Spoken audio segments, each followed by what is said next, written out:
28-29 августа Дербент посетили депутаты Европарламента, представители ООН, журналисты. В поездке по Дагестану их сопровождали президент Федерально-лезгинской национально-культурной автономии Ариф Керимов, его заместитель Руслан Курбанов, председатель исполкома Федерально-лезгинской национальной культурной автономии Амиль Саркаров, директор Центра исламских исследований Северного Кавказа Руслан Гиреев. В первый день своего пребывания в Дербенте гости встретились с главой городского округа имамом Яралиевым. Открывая встречу, мэр рассказал об истории нашего древнего города и о том, что он является колыбелью 3 мировых религий, упомянут в 2 священных книгах и обладает самыми древними на территории современной России христианским храмом, мечетью и синагогой, а также многими уникальными памятниками архитектуры. Ариф Керимов поблагодарил главу города за теплый прием и рассказал о цели приезда делегации депутатов Европарламента и представителей ООН в Дагестан. Это ознакомление с положением в соблюдении прав человека и культуры народов Северного Кавказа. Гости задали имаму Яралиеву ряд вопросов, в том числе, на каком языке идет обучение в школах, изучают ли дети свои родные языки, существуют национальные школы, играет ли национальный фактор роль при проведении выборов, какой уровень обеспеченности населения города, каков бюджет Дербента по сравнению с другими городами Дагестана и другие.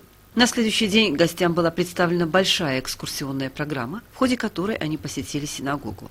Мы приехали сюда вместе с представителями организации непредставленных народов из Брюсселя для того, чтобы познакомиться и получить общее представление о том, как живут люди в этом регионе. Потому что в Европейском парламенте, в Бельгии, да вообще в Европе люди не очень много знают о том, как здесь живут люди. Мы в Европе слышали о том, что Дагестан, вот это место, куда мы приехали, это не очень безопасное место, куда можно и благополучное, куда можно ездить. Но когда мы приехали сюда, мы убедились в том, что здесь вообще, в Дербенте в частности, особенно в Дербенте, городе, который является колыбелью 3 религий, да, люди живут очень мирно друг с другом, и нет никаких конфликтов, и мы очень приятно были удивлены всем этим.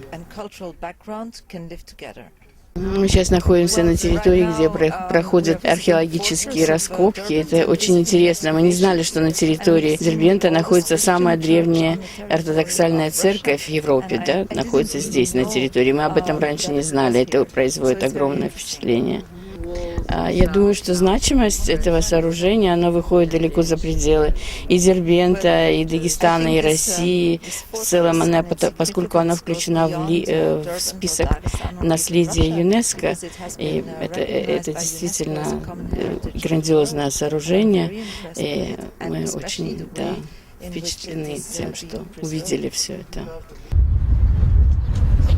Я сама ученый профессор в университете в Брюсселе, в свободном университете Брюсселя, и я читаю лекции о России, о Кавказе, и для меня, конечно, это очень большой набор впечатлений, чтобы поделиться со студентами, когда я вернусь, и чтобы поглубже понять ситуацию межнациональную, политическую, этническую, религиозную ситуацию и Дагестана,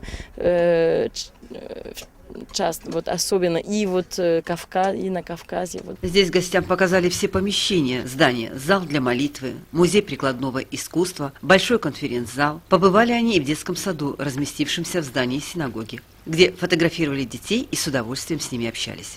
Затем делегация побыла в джума-мечети и на крепости Нарын-Кала. Делясь своими впечатлениями от увиденного, они выразили восхищение прекрасно сохранившимися памятниками. Гости были поражены тем, что на территории цитадели имеется храм, аналогов которому в России нет.